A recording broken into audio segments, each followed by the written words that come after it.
کیا ہو رہا ہے سر تحریک انصاف میں؟ آپ تو بہت دور بیٹھ کے ساری چیزیں دیکھ رہے ہیں اب. بہت شکریہ. میں دور سے نہیں دیکھ رہا ہوں، بڑے قریب سے دیکھ رہا ہوں. اچھا. ہاں، اور قریب سے اس لیے کہ روزانہ جو ہے اسمبلی میں باہر اندر تحریک صاحب کی جو مرکزی قیادت ہے ان سے ملاقات ہوتی رہتی ہے.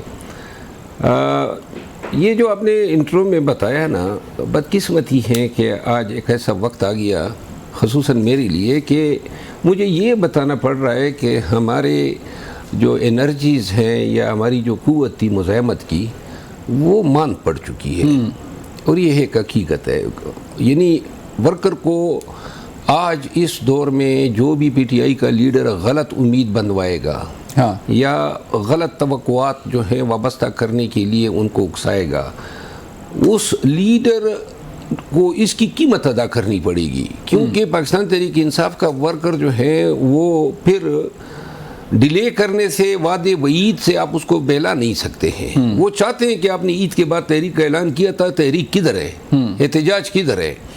جو مرکزی قیادت نے رمضان میں کہا تھا، اور میں نے اس وقت بھی کہا تھا کہ عید کے بعد بھی مجھے تحریک چلتی ہوئی نظر نہیں آ رہی ہے. اس کے پیچھے وجہ یہ ہے کہ تحریک کے لیے یا احتجاج کے لیے خصوصاً 26 نومبر کے واقعات کے تناظر میں کچھ اس طرح کرنا پڑے گا کہ پہلے تو پاکستانی اس پہ قائل ہو کہ ان کا حق احتجاج ابھی تک آئین و قانون کے تحت محفوظ ہے. پھر لوگوں کو موٹیویٹ کرنا ہوگا کہ ان کا نکلنا کیوں ضروری ہے پاکستان کے لیے یا پھر خان کے لیے. پھر لاجسٹک ہیں، پھر آپ نے اسٹریٹجی بنانی ہے، کوئی انتشاری اس میں داخل نہ ہو، آپ نے فرائض تفویض کرنے ہیں، آپ نے احتجاج کمیٹی، ان میں سے کوئی چیز نہیں میدان پہ نہیں تھی. اب تو جو ہے عید کے گزرتے ہی یہ نیا بٹوارہ آ گیا، ایک دوسرے کے خلاف بیانات، حتیٰ کہ صوبائی حکومت پہ یہ جو سلمان اکرم راجہ صاحب بیان دیا کہ جی یہ جو قانون سازی ہیں منرلز ایکٹ جو ہے یہ نہیں کرنی ہے اور اس کو ہم نے پڑھنا ہے. یعنی کہ اس کا مطلب یہ ہے کہ کے پی کی صوبائی حکومت کو یہ انڈر پریشر لانا چاہتا ہے. ٹھیک ہے. اسی طرح برس غور صاحب کے حوالے سے جو الفاظ کہے، علی ظفر صاحب کے حوالے سے کہے، پھر جو جوابی رد عمل آیا، کیا یہ ایک ایسا خاکہ پیش کرتے ہیں کہ جو ایسی قیادت کا کہ جو منتشر پارٹی کی قوت کو یکجا کر کے گرینڈ لائنز بنا کے روڈ پہ لوگوں کو نکالے گی؟ دیکھیے تو کیوں، اس کی پھر وجہ کیا ہے؟ کیا کیپیسٹی کا ایشو ہے یا آپ جس کا نام لے رہے ہیں سلمان راجہ صاحب کا، ان کی شخصیت کو مشکوک ہوتی نظر آ رہی ہے آپ کو؟ سلمان اکرم راجہ صاحب جو ہیں ان کے مسائل ہیں نفسیاتی. اچھا. یہ جس انداز سے کنڈکٹ کر رہا ہے اور ہر ایک کے ساتھ جھگڑنا، روب جمانا، حتیٰ کہ برس غور اور علی ظفر صاحب کی تصدیق کی انہوں نے. جی. مجھے اپنے پشت پناہوں کے طفیل اس نے خواہ میں نکلوا دیا. یہ سیاسی پارٹی میں کوئی میچور اپروچ نہیں ہے، اور اس کی وجہ یہ ہے کہ یہ حضرت کبھی کونسلر تک نہیں رہا ہے، نہیں رہے، کبھی زندگی میں کسی پارٹی کے ساتھ وابستہ ہی نہیں. بڑے وکیل ہیں سر. میں یہ تو دیکھیں ایک علیحدہ امر ہے، میں خود بھی وکیل ہوں. وکیل ہونا علیحدہ بات ہے، لیکن ٹالرنس شو کرنا، بردباری شو کرنا، برداشت شو کرنا، یعنی اس پہ آپ نے آسمان سر پہ اٹھا دیا کہ مجھ سے پوچھے بغیر چیئرمین کیوں گیا، یہ کوئی بات ہے؟ پھر آپ کہتے ہیں علی ظفر صاحب جو ہیں، علی ظفر صاحب کو جھٹلا رہا ہے کہ علی ظفر صاحب جھوٹ بول رہے ہیں. کسی نے پوچھا اعظم سواتی صاحب کا، اس نے کہا جی یہ بھی میں پتہ کروں گا کہ اس کا بیان درست ہے یا نہیں. یعنی یہ کیا، وہ قرآن اٹھا رہا ہے، وہ حلف اٹھا رہا ہے. سواتی صاحب جو ہیں اس کی بڑی قربانیاں ہیں، بڑی تکالیف صحیح ہے. الیکشن کے ایام میں انہوں نے پارٹی کے امیدواروں کی بڑی مدد کی ہے. تو یہ اس طرح کے رویے ناقابل برداشت ہے. میں سمجھتا ہوں کہ برس غور صاحب کو ان کو شوکاز نوٹس جاری کرنا چاہیے. یہ conduct unbecoming of an official of the party ہے، much unbecoming. ٹھیک ہے. اور یہ باز نہیں آئے گا اگر ان کو ان حرکات و سکنات لیکن لگ تو یہ رہا ہے کہ the most powerful person in the party تو رائے صاحب بھی ہیں، ان کے علاوہ تو کوئی ہمیں نظر نہیں آ رہا. وہ چیئرمین کو بھی چیلنج کرتے ہیں، وہ باقی لوگوں کو بھی چیلنج کرتے ہیں، وہ آپ کو بھی نکلواتے ہیں، تو پاورفل تو وہی ہوئے. پھر میرا خیال ہے یہ اس کو ہم پاورفل نہیں کہیں گے، اس کو ہم حماقت کہہ سکتے ہیں، اس کو دیوانگی کہہ سکتے ہیں. یعنی یہ کون سی سیاست ہو رہی ہے کہ آپ اپنی پارٹی کا شیرازہ پہ کر رہے ہیں، آپ پارٹی میں تقسیم، نفرت اور پارٹی میں ایسی سوچ کو پروان چڑھا رہے ہیں جہاں پہ ہر دوسرا آنے والا شخص اس کے اگر نقش قدم پہ چلے گا تو وہ بھی مزید انتشار کا باعث ہوگا. ابھی انہوں نے جو ایک اور بات کی کہ خان صاحب نے ایک اور بات علی ظفر صاحب کو بتائی کہ جی یہ جو اسلام آباد ہائی کورٹ کا جو فیصلہ ہے اس پہ آپ سپریم کورٹ چلے جائیں، جو ملاقات والا ہے یہ فیصلہ تو انہوں نے کرایا، بیان دیے، بیان الفی دیا. اس کا مطلب ہے کہ خان صاحب اس فیصلے سے بھی مطمئن نہیں ہیں اور اس کو چیلنج کر رہے ہیں سپریم کورٹ آف پاکستان میں. تو یہ ناکامی یہی ہے. مروا صاحب، تحریک آپ جب یہ تحریک کا اعلان ہوا تھا کہ ہم نے عید کے بعد تحریک شروع کرنی ہے، تو آپ نے اس وقت بھی کہا تھا، آپ نے ریپیٹ کیا آج کہ میں نے کہا تھا کہ تحریک نہیں چلنی. تو اب آپ کو نظر آ رہا ہے کوئی تحریک چل سکتی ہے، یا کوئی حالات ایسے ہیں، یا اس سے جو قیادت ہے اس میں کوئی کیپیسٹی ایسی نہیں ہے، کوئی ایشو ایسے ہیں کہ وہ تحریک کے قابل نہیں ہے؟ پاکستان تحریک انصاف میں تحریک چلانے والے جو لوگ ہیں نا، ایسی نہیں ہے کہ یہ پارٹی ایسے قیادت سے محروم ہے، لیکن ان لوگوں کو قصداً پس پشت کیا گیا ہے. ٹھیک ہے، ان کو موقع ہی نہیں دیا جا رہا ہے. اور جن لوگوں نے 9 مئی کے بعد پی ٹی آئی کے لیے اس کٹھن دور میں تحریک چلائی، ان میں سے کسی کا اشیر بھی آج قیادت کی صفوں میں نظر نہیں آ رہا ہے.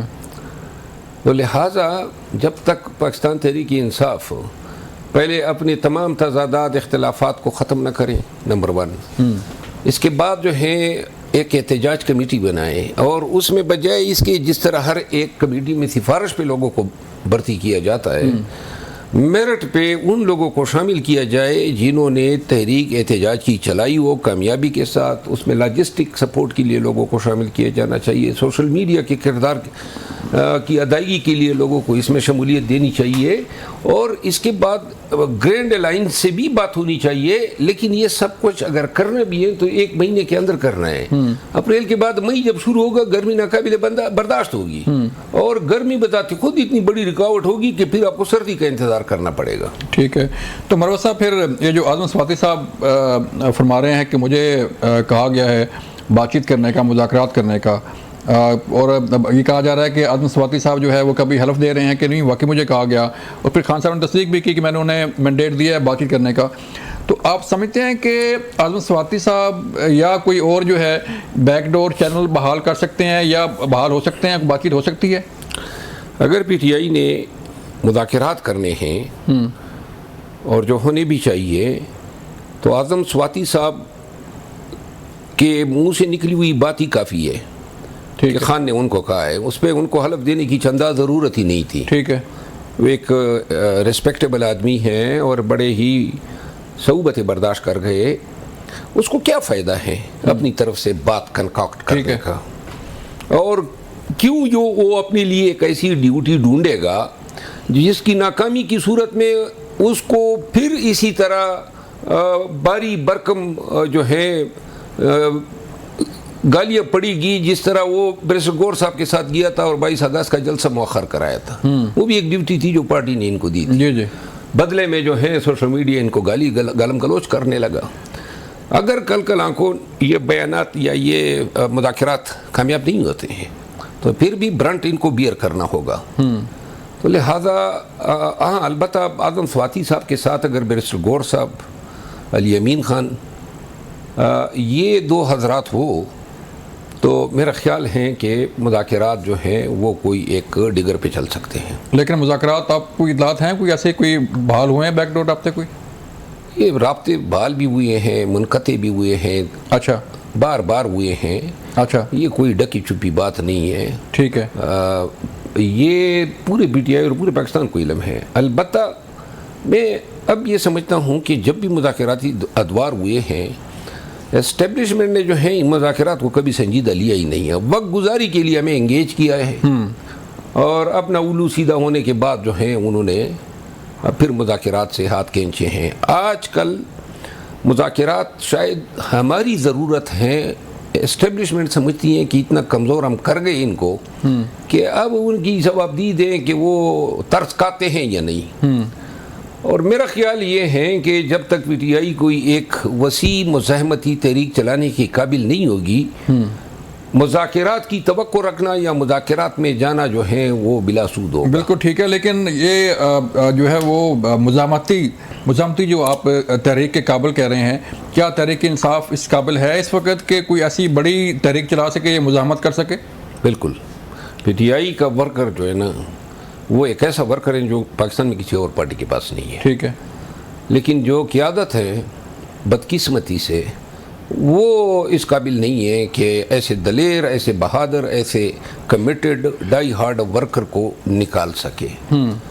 پی ٹی آئی میں قیادت کا فقدان ہے، اور صرف بیانات کی حد تک تو جناب یہ آسمان پہ کمند پھینکتے ہیں. عملی طور پہ جناب علی کچھ بھی نہیں ہے، اور میں ان سب کو اچھی طرح جانتا ہوں. یہ لیکن آپ اختلافات کی بات کر رہے ہیں نا، کبھی علی مین گنڈا پور صاحب کے بیانات دیکھیں، کبھی علی ظفر کے، کبھی رائے صاحب کے، کبھی کسی کے. تو اس ساری صورتحال کا ذمہ دار کون ہے؟ کوئی آپس کی کوئی جنگ چل رہی ہے، کوئی اختیارات کی، عہدوں کی، اس وجہ سے ہو رہے ہیں؟ سب کو اچھی طرح پتہ ہے کہ کون ذمہ دار ہیں اور کیوں یہ سب کچھ ہو رہا ہے. اس کی وجہ یہ ہے کہ پارٹی میں ڈسپلن نام کی کوئی چیز نہیں ہے. ڈسپلن تب ہوتی ہے جب آپ لوگوں کو ایک قاعدے اصول کے تحت ریگولیٹ کرتے ہیں، گورن کرتے ہیں.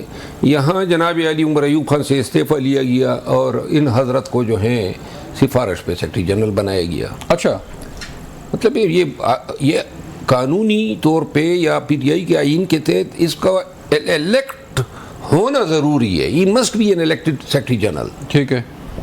یہ اب نہ کہ صرف یہ جب آ گئے تو خود اس کے بعد تواتر سے تمام جو جتنے بھی مناصب تھے سب کے نوٹیفیکیشن ہوتے ہیں. فلاں ریجن کا صدر، فلاں ضلع کا صدر.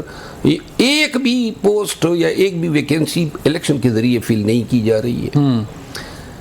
اس کے بعد جو ہے لوگوں کو اچھی طرح پتہ ہے نا کہ پارٹی میں فیصلے جو ہیں جس نے پہلے رسائی کر لی وہ مقدر کا سکندر ٹھہرا. اچھا، اگر یہ بھی ایک المیہ ہے. پھر یہ فیصلے سارے اس طرح ہو رہے ہیں.